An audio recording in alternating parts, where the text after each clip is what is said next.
Hi there, welcome back. Continuing, we left off. I was getting out of the hospital, that mental health facility, and when I was released from there, I went to go live back with my parents. And a lot of things happened all at once. One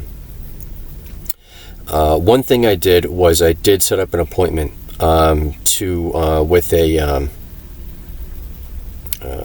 dentist office, and I got X-rays done of just one X-ray of it was a profile X-ray that I had mentioned.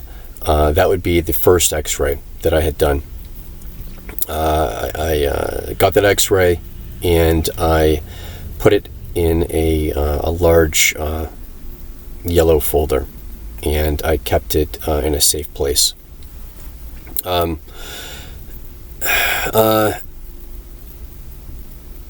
that point, I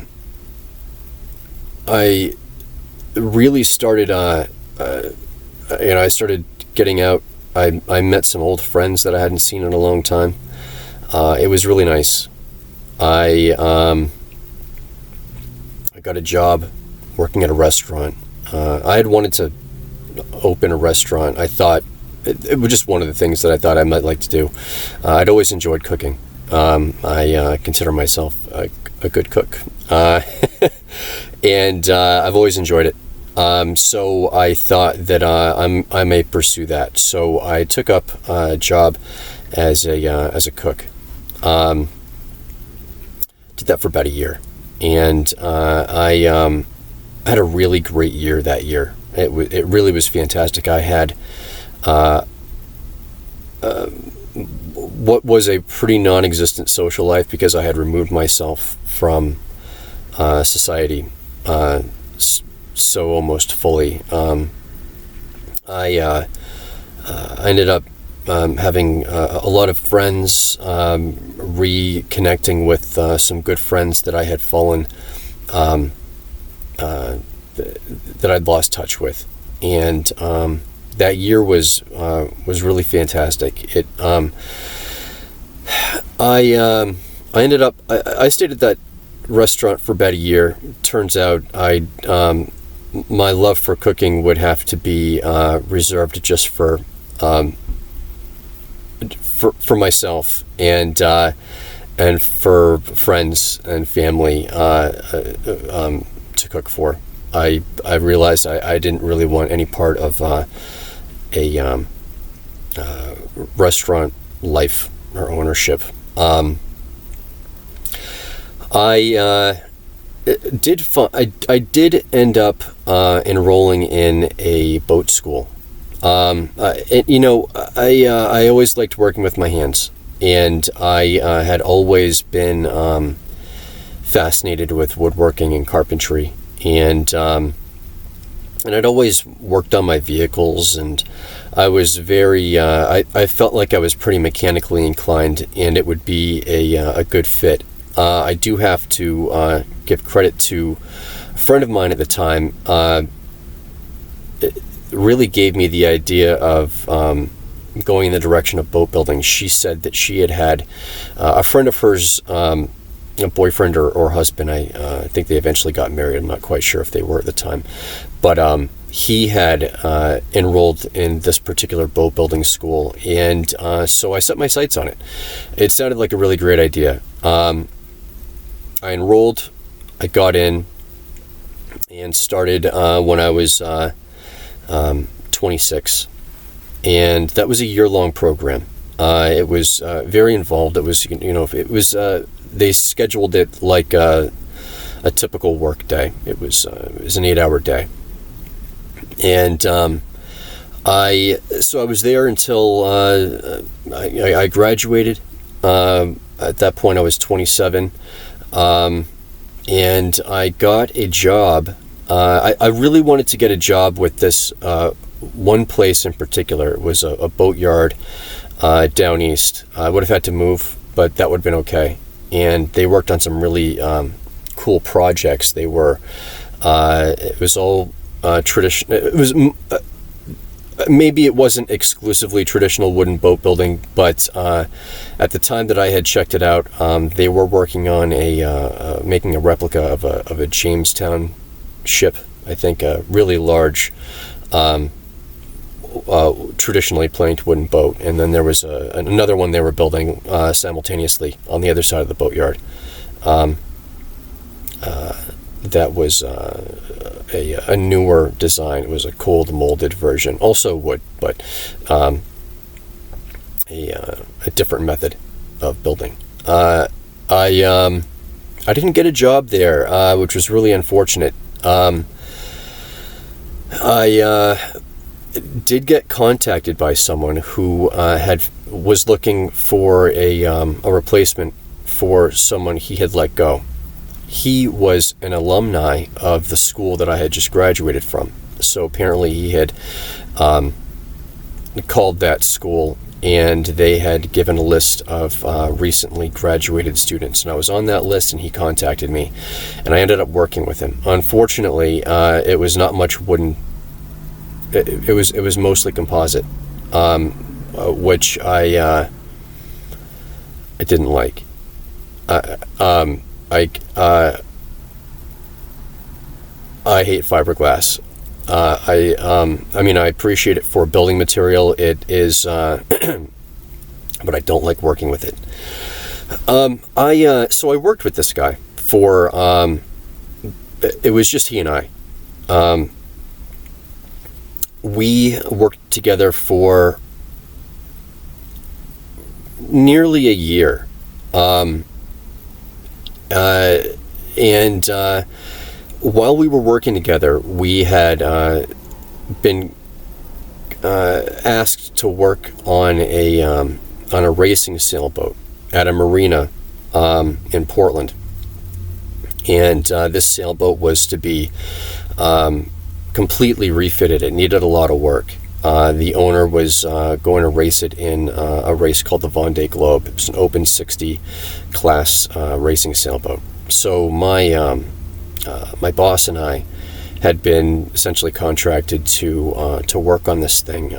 We did a lot of the work, I think, almost exclusively for quite some time, and then here and there, as the boat became closer to being finished, systems guys got in and did work there, and there was work with rigging and things like that. The boat really had I don't know how much money went into this thing, millions. And while I was working on that boat, my boss had, I guess, sort of been growing tired of working, owning his own business, and he was propositioned by the marina that we had been working at to work for them in the capacity of a shop foreman. This was a small. It was a pretty large marina, but the work crew was very small. I think there were about 8 of us when I got on there, and it was not a good experience. I never was really able to get my hands on any wood at all. I'm not going to dive into this, but this was a portion of my life that was really, it was strange because my boss didn't like me. He was really overbearing, and I was pretty fresh out of school, and he was very demanding, and he made it very clear that he was not happy with my abilities, but I was really trying. And the thing is I was very motivated to get better, and I wanted to let him know that whatever I didn't, wherever I was lacking in terms of skills, I certainly had the motivation to get better. I really wanted to, and I thought that was valuable. And to this day, if I had guys working on, if I had employees that did not show the desired level of expertise that I necessarily wanted, but they were very motivated to get better, as long as they're able to do the work, or I could find a position for them that would suit them while they could hone their skills, I would certainly find their motivation and desire to improve a valuable asset. Because you will improve, and you'll improve more quickly if you have a passion for the work. So the dynamic between he and I was never got better. I was improving. I was improving steadily and pretty quickly. Unfortunately, when we were, I no longer worked directly under him. He was no longer my employer. My employer became the boatyard. He was still at sometimes determining what I was going to be doing for work, and he would be overlooking that. However, luckily for me, he also had a few other folks workers in the boatyard that he could focus his attention on. The first year, it was just me, and that was very stressful, very stressful. Now, I'm going to mention this because it involves my mother, which she will become a big part of this story here pretty soon. Her and I had a very tumultuous relationship as I got older, and it didn't get better into my teenage years, and I had moved out when I was 19 because it was just too much. However, I'm living with them at this point. Only temporarily. I expect to move out, but at that point, I was living with them. I was 28 at the time. Highly stressed out at my job. My job is it's demanding, and I have a very overbearing boss. And I was very, very stressed out at work. And he could be cruel. He was not always very diplomatic about the way he approached his displeasure with me. And I don't want to make it sound like that I was a bad employee. I actually thought that I did a pretty good, once I understood what I was doing, I would get pretty good at it. I think a big part of this is that he just didn't like me for whatever reasons. Now,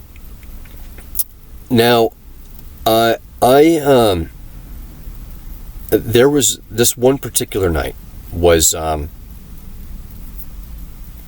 was home. I was tired. This is my parents' house, and it was late-ish. Maybe 9 o'clock or so, when all I wanted to do was eat. I don't think I had eaten yet, and to go to bed because I had a long day of work the next day. I worked out of town, so with the work day and the commute, it was at least 10 hours, but oftentimes I would have to stay later for my boss loved to at 10 minutes before we're supposed to wrap something up, he's like, let's glue something up. And that's another, hour and a half, 2 hours. He was notorious for doing something like that. So I really never knew when I was getting home.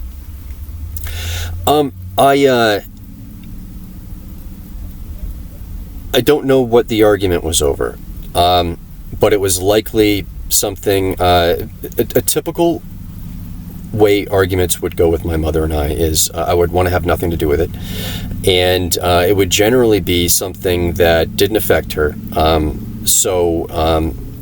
This argument was likely something having to do with some sort of finances that I would have to take care of, and could even have likely been something that I had already taken care of, and she would, I'd say, hey, I already took care of that, no worries about it.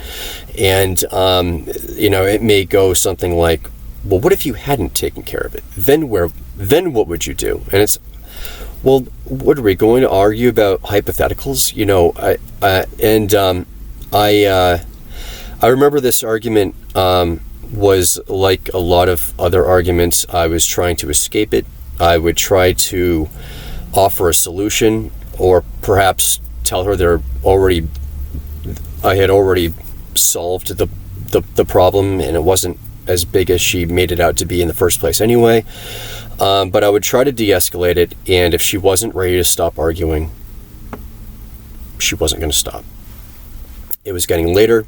I really wanted to go to sleep, and I was getting very frustrated and very angry, and I couldn't get her off my back. And I do want to stress, I want to impress upon you that I was very stressed out at this point. I had loans to pay. I had this boss that was overbearing. I worked very, very hard. And so I became just overwhelmed with all of this that evening, and I could not get her. I couldn't eat. She wouldn't leave me alone. I had to, and I was too angry to go to sleep at this point, and that made me angrier. I became really angry, so I left. I left to go. A friend of mine had told me that she was at a bar downtown, and I really didn't go out during the week when I was working, because it was just my priority was work. But I went to go meet her out at this bar, and on my way back home, it was probably close to midnight, way later than I wanted to be going to bed. I still hadn't eaten, and I didn't want to eat when I got there, because I knew it would wake my mother up and probably start the whole thing over again. So I drove down. On the way home, there was a Dunkin' Donuts. So I ate that nonsense. It was some sort of breakfast sandwich or something. And while I was eating that breakfast sandwich, she called me up and started all over again. And I knew she was going to be waiting for me when I got home, and it was going to start all over again, and I would be worked up. It would be difficult for me to go to sleep once I could calm her down. And I was so angry. I got off the phone, and my house, my parents' house, was just a little ways up the road. And this was a road I traveled, I think, every single day. I was very familiar with this road. It was late. It was, like around midnight. There was no one out. And I was really I was nearly enraged at the prospect of having to prolong this even further. I wanted to already be sleeping at this point. I drove up the hill, and as you drive up this hill, it levels out, and there you approach a stop sign. And at that stop sign, you have a good vantage point on either side. You can see nearly everything, especially when it's wintertime, and it was wintertime at this point. And it didn't stop at that stop sign on purpose. I was so angry, but I didn't do it people will probably disagree that if you don't stop at a stop sign, it's reckless no matter what. I made certain that there was nothing on the road. There were no vehicles moving. It was just maybe some parked cars here and there, and no pedestrians whatsoever. There was no sidewalk. I don't think there was even a sidewalk there. So I didn't stop at the stop sign. Unfortunately, down the road had been a cop, and he saw that. They pulled me over, and I told him I'd been drinking. I wasn't out that long, and I hadn't drank that much, though I wasn't sure. I didn't know if I was over the legal limit. But they arrested me. They arrested me for an OUI, and the failure to stop at a stop sign.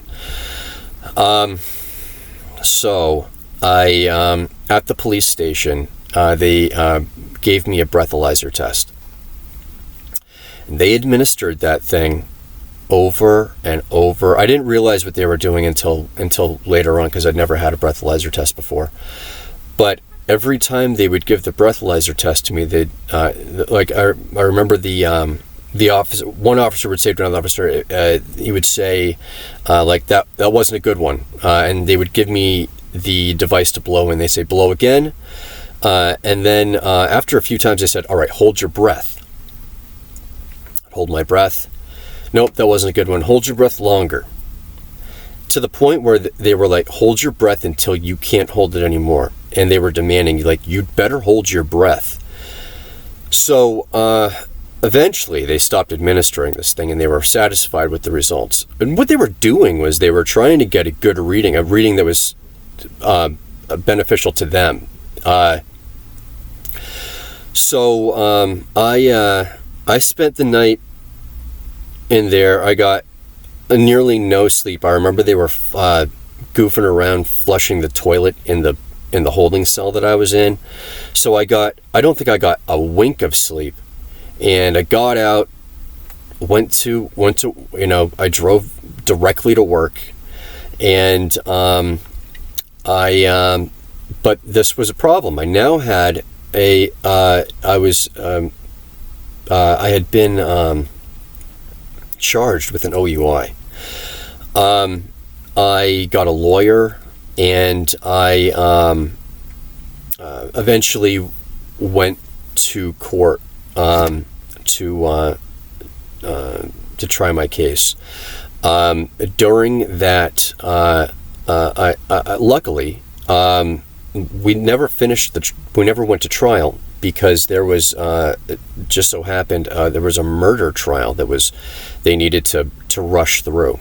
So they presented my lawyer and me with the option to drop the DUI or OUI, whatever they called it back then, and lessen the charge to driving to endanger.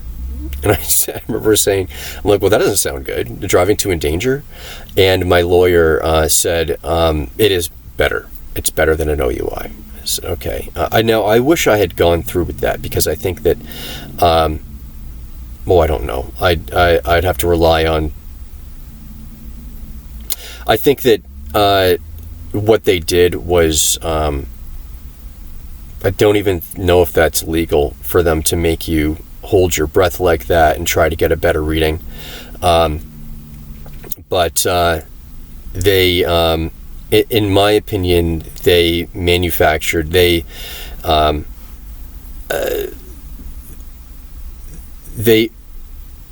created a circumstance where my breathalyzer results were much higher than they would have been had I blown just taken a regular breath, as you are supposed to administer a breathalyzer test, as far as I know. So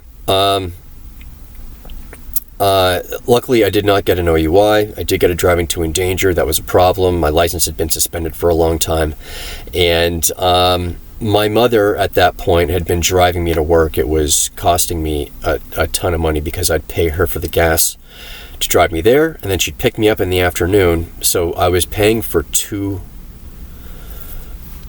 ways to back and forth to work, and it was costing me a ton of money. I was only getting paid $10 an hour. So I ended up having to quickly find an apartment there in Portland, and I managed to do that. It was Not the circumstances under which I would have wanted to have to find an apartment, but I needed to do that anyway. It just expedited the whole process. So there I was living in Portland, much closer to work. At that point, I was only 2 miles from work. And that was... I think I'll stop here, and I told that story because it's important for. I think it ends up being a sort of an important piece of this, and I'll move on from here. I'll pause this here and pick back up in the next video. Thank you.